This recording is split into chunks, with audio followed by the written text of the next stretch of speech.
Greetings, everybody. It's Jim. Fantasy Trip Role Players rejoice because we're going to be talking about what's in Heresy Issue number 2 for spring. And the thing is, it's not going to come out, like I said before, necessarily every 3 months. It's as the supply comes in. I'm trying to shoot for biannually, like I said. But if it comes out every 3 months, everybody's going to be happy. I will be. And so the thing is, I want to talk about Heresy Issue number 1 just for a moment, but it's important and it's great news. As you remember, I said that it was by Mixum Printing that did the Mixum Publishing that actually was going to do the printed book. They're the ones that do Hexagram after all. And I wanted to wait until I got my copy. It said in the link, well, don't order it yet because I'm not sure about if the quality and everything, the margins and everything was going to be right. I was really positive it was, but I just wanted to see it for myself. Well, lo and behold, one of our new friends in the Fantasy Trip, community, Marty Wegner, came and emailed me about 2 days before I got my copy and said it looked great. So I was excited, and I really wanted to just go ahead and tell everybody it looks great and stuff like that. But I still waited, and I only had to wait like 2 more days for my copy. So here it is, and yes, it absolutely looks gorgeous. It looks like something it was printed right from Hexagram itself. It is absolutely a terrific copy, and you can get yours, of course, just by going to the link down below for issue number 1 and issue number 2 when it comes out.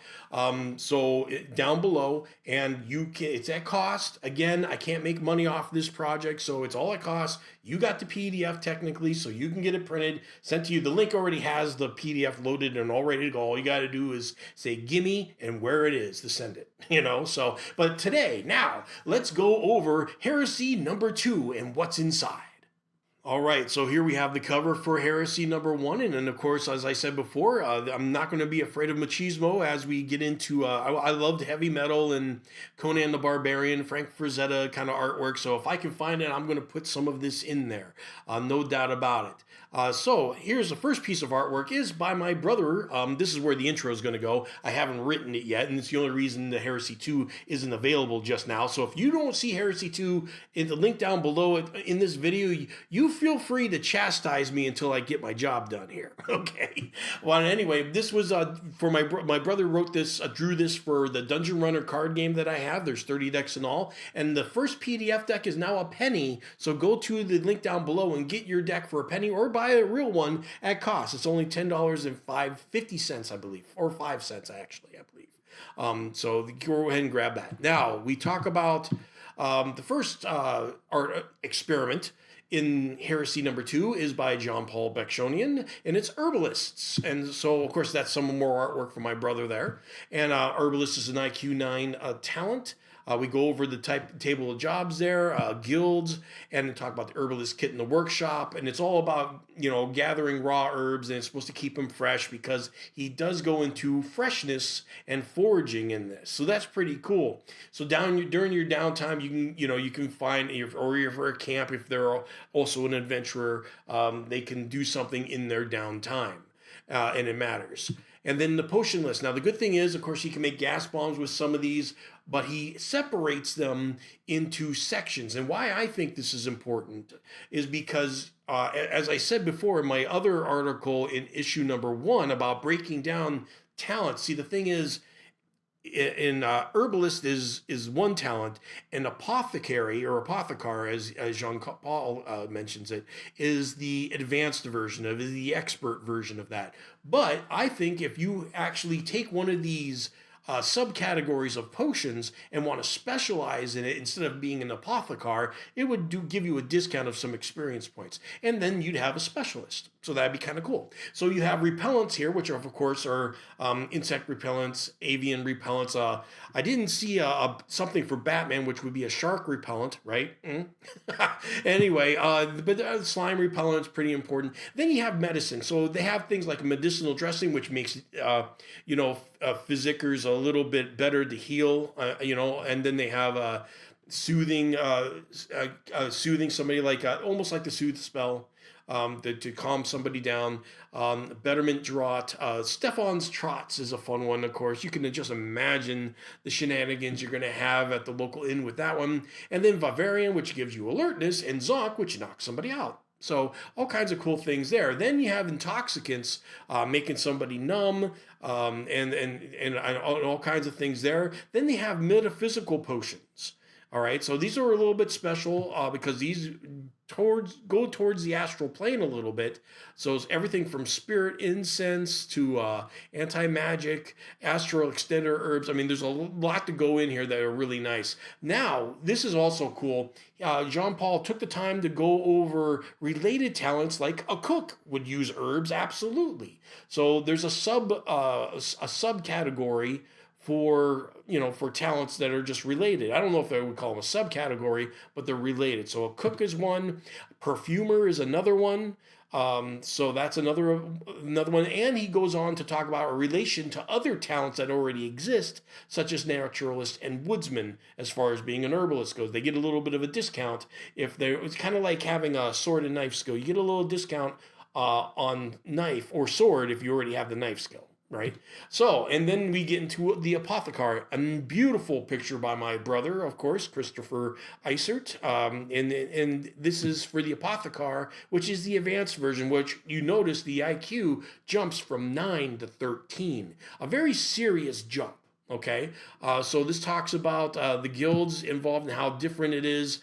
These ones are it just means that they are more advanced. 15 seconds apiece to talk about each Kickstarter that's going on right now. World Greatest Screen, half height. I went over it before in a video. I love the dang thing. Get yours now. Go to the website. You can check out the link, the video if you want to, but even better, go to the Kickstarter. They actually have the video there anyway. Galaxy D by Jack Darwood. It's my Kickstarter for PowerCell Games. It's a diceless combat system for a kind of a 4X kind of feel. It's a micro game. It's only $3. You should probably pick it up. It's by the same guy that made 6x6 Tales. Then Vendee 1793 by the producers that came out with the award-winning game Verdun Steel Inferno and nominated Best Napoleonic Game Napoleon's Conquest. Vendee 1793 looks like it's going to be another winner, and if you didn't pick up any of the previous games I talked about, they are reprinted now, and your first chance to get it is through this Kickstarter. Jump on that. And finally,